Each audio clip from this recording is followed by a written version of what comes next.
प्रत्येकाला असं वाटतं की याच्याकडे गाई म्हशी आहेत, तूप आहे, दूध आहे. पण ते तूप आणि दूध मिळवण्यासाठी आहे ना हे असं राबावं लागतं. कंपनीत आहे ना 8 तास काम केलेलं परवडतं. त्या गाई म्हशींच्या पाठी राबण्यानं नाही परवडत. कारण की दिवस रात्र आहे ना ही अशी कामं करायला लागतात.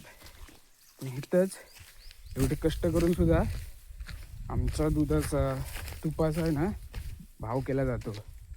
आणि तेच आहे ना बाजारातून आहे त्या रेटला घेतलं जातं.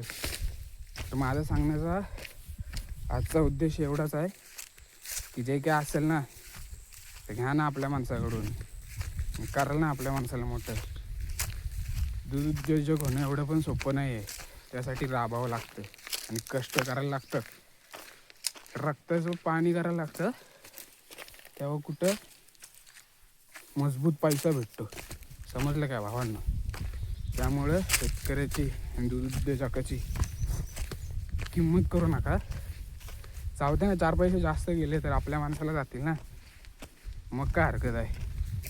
या त्याच्याकडूनच आणि आपल्या माणसाला मोठं करा बस.